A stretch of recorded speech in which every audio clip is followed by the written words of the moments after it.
Ernakulam കുണ്ടന്നൂരിൽ school ബസ്സിന് തീപിടിച്ചു. അപകട സമയത്ത് ബസ്സിൽ കുട്ടികൾ ഉണ്ടായിരുന്നില്ല. ഫയർഫോഴ്സ് എത്തി തീയണച്ചു. വിവരങ്ങളുമായി റിയ ബേബി ചേരുന്നുണ്ട്. Riya, good morning. ഈ അപകട സമയത്ത് കുട്ടികൾ ഇല്ലാതിരുന്നത് വലിയ ആശ്വാസമായല്ലേ? എങ്ങനെയായിരുന്നു തീപിടുത്തം ഉണ്ടായത്? എവിടെ വെച്ചായിരുന്നു ഇത്?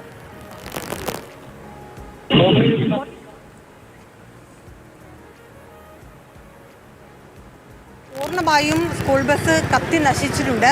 അതിന്റെ ഫ്രണ്ട് ഭാഗത്ത് നിന്ന്, അതായത് നിന്നാണ് തീ ഉയർന്നത്. ഇവിടെ നിന്ന് പുക ഉയരുകയായിരുന്നു. അതിനുശേഷം ബസ്സിലേക്ക് തീ പടർന്നു പിടിച്ചു. സ്കൂൾ ബസ്സിലുണ്ടായിരുന്ന ഡ്രൈവറും മറ്റൊരു ജീവനക്കാരിയും അപ്പോൾ തന്നെ പുറത്തേക്ക് ചാടി ഇറങ്ങുകയായിരുന്നു. കുട്ടികളെ കൂട്ടാനായി പോകുന്ന വഴിക്കാണ് ഈ അപകടമുണ്ടായത്. അതുകൊണ്ട് തന്നെ ഒരു വൻ ദുരന്തം ഒഴിവായി എന്ന് തന്നെ പറയണം. തേവര സ്കൂളിലെ ബസ്സാണിത്. ഏതാണ്ട് 8:30 കൂടിയാണ് ഈ സംഭവം നടക്കുന്നത്. തേവര കുണ്ടന്നൂർ മേൽപ്പാലത്തിൻ്റെ തുടക്കം, അതായത് ദേശീയപാതയിൽ നിന്ന് വരുമ്പോൾ അത് തുടങ്ങുന്ന ഭാഗത്ത് വെച്ചാണ് ഈ സംഭവം നടക്കുന്നത്. ഉടൻ തന്നെ ഫയർഫോഴ്സിൻ്റെ തൃപ്പൂണിത്തറയിൽ നിന്നുള്ള യൂണിറ്റ് അടക്കം എത്തിയാണ് തീ നിയന്ത്രണ വിധേയമാക്കുകയും തീ പൂർണ്ണമായും അണയ്ക്കുകയും ചെയ്തിട്ടുള്ളത്. ആർക്കും പരിക്കുകളില്ല എന്നത് മാത്രമാണ് ആശ്വാസകരം. എന്തായാലും ഈ സംഭവം നടക്കുമ്പോൾ ഇവിടെ ഉണ്ടായിരുന്ന കൗൺസിലർ അടക്കം, അദ്ദേഹത്തിൻ്റെ വീട് തൊട്ടടുത്താണ്. സംഭവം നടക്കുമ്പോൾ ഇവിടെ ഉണ്ടായിരുന്നു അല്ലേ പ്രിയരെ? ഈ സംഭവം പെട്ടെന്ന് തീ പിടിക്കുകയായിരുന്നു. അതെ, പെട്ടെന്ന് തീ പിടിക്കുകയായിരുന്നു. യഥാർത്ഥത്തിൽ ചെറിയൊരു സ്പാർക്കാണ് യഥാർത്ഥത്തിൽ എഞ്ചിനിലുണ്ടായത്. ആ സ്പാർക്ക് ഒരു പുകയായിട്ട് കണ്ടപ്പോൾ ഇതിൽ പെട്ടെന്ന് സാധാരണ വെള്ളം നമ്മൾ ഒഴിക്കുകയും പിന്നീട് അത് പെട്ടെന്ന് അവസാനിക്കുകയും ചെയ്തു. അതിനുശേഷമാണ് ഇതിൽ ഉപയോഗിച്ചിരുന്ന വാട്ടർ സ്പ്രേയർ ഉപയോഗിച്ചുകൊണ്ട് കുറച്ച് വെള്ളം തളിച്ചുവെങ്കിലും അതിൽ നിന്ന് പെട്ടെന്ന് ഇത് ഉയർന്നുകൊണ്ടുള്ള ഒരു ചെറിയ സ്ഫോടനത്തോടുള്ള തീയാണ് ഉണ്ടായത്. ഈ തീയുടെ ഹാതം യഥാർത്ഥത്തിൽ 50 മീറ്റർ വരെ ചൂടുണ്ടായിരുന്നു. എന്റെ വാഹനങ്ങൾ പോകുന്ന സ്ഥലമാണല്ലോ അല്ലേ? റോഡിലൂടെ ഒരുപാട് വാഹനങ്ങൾ പോകുന്ന അല്ല, ഇത് യഥാർത്ഥത്തിൽ ലിങ്ക് റോഡ്, നമ്മുടെ ഈ മധുര റോഡാണിത്. ധാരാളം വാഹനങ്ങൾ ആളുകളും സഞ്ചരിക്കുന്ന ഒരു വലിയ റോഡാണ്. യാത്രാ സൗകര്യമുള്ള സ്ഥലമാണ്. ഇവിടെയാണ് ഈ സംഭവം ഉണ്ടായത്.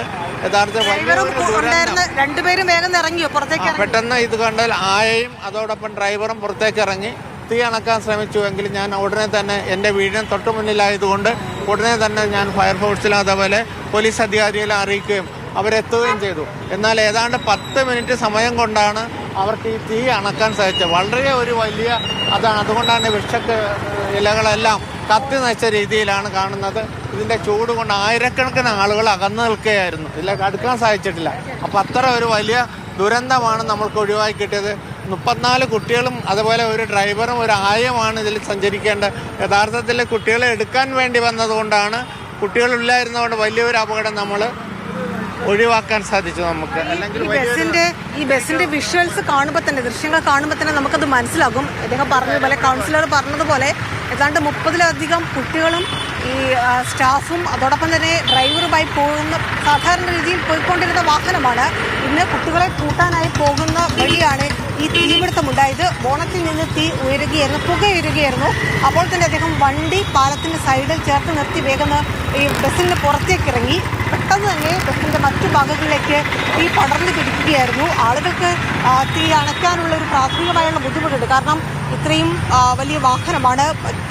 എടുത്തു പറയേണ്ടത്, ഒരുപാട് വാഹനങ്ങൾ കടന്നു പോകുന്ന ദേശീയപാത തന്നെയാണ്, മേൽപ്പാലമാണ്. അതുകൊണ്ട് ഈ തീ പടർന്നു പിടിക്കുമ്പോൾ അത്തരത്തിലൊരു ആശങ്ക കൂടി ഉണ്ടായിരുന്നു എന്നുള്ളതാണ്. എന്തായാലും വലിയ അപകടം ഒഴിവായി. ഫയർഫോഴ്സിന്റെ യൂണിറ്റുകൾ 3 യൂണിറ്റ് തൃപ്പൂണിത്തുറയിലേക്ക് തീ അടയ്ക്കുകയും ചെയ്തു.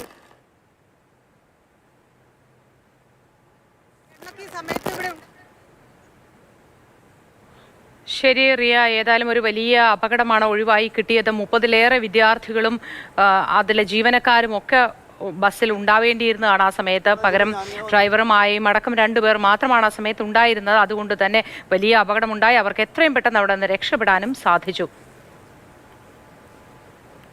നോക്കി അത് നടന്നില്ല. പിന്നെ ടാങ്കർ വണ്ടി ഉണ്ടായിരുന്നു.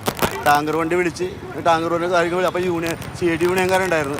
അവർ വന്ന് എല്ലാവരും കൂടി മാക്സിമം ചെയ്യാൻ നോക്കി. പിന്നെ അവരൊക്കെ പുറത്തിറങ്ങി. അപ്പം തന്നെ സ്പ്ലിറ്റായി ഭയങ്കരമായിട്ട്. അപ്പം തന്നെ ഗ്ലാസ്സൊക്കെ പൊട്ടിത്തെറിച്ച്. അപ്പോൾ എല്ലാവർക്കും പേടിയായി. ടാങ്കർ, ഗ്യാസ് ടാങ്ക് ഉണ്ടല്ലോ, അതിന് വല്ലതും പറ്റിയെന്നിട്ട് ഇതായി. അപ്പോൾ എല്ലാവരും പേടിച്ചു പോയി. പിന്നെ ടാങ്കർ വണ്ടി, വാട്ടർ വണ്ടി ടാങ്കർ വണ്ടി ഉണ്ടായിരുന്നു. അപ്പോൾ അതിനകത്തിട്ട് ഞങ്ങൾ മാക്സിമം അണക്കാൻ നോക്കി. പിന്നെ ഫയർഫോഴ്സൊക്കെ പിടിയിൽ നിന്ന് വന്ന്, അതുകൊണ്ട് രക്ഷപ്പെട്ടു. ഇത്രയും തിരക്കിൻ്റെ ഫയർഫോഴ്സ് വന്ന് അവരാണ് അഭിനന്ദിക്കേണ്ടത്. ഇത്രയും വാഹനമൊക്കെ കടന്നു പോകുന്ന സ്ഥലമാണല്ലോ. അതെ, ഭയങ്കര ബ്ലോക്കായിരുന്നു. അപ്പോൾ അതിൻ്റെ ഇടയ്ക്കാണ് ഫയർഫോഴ്സ് വന്നത്.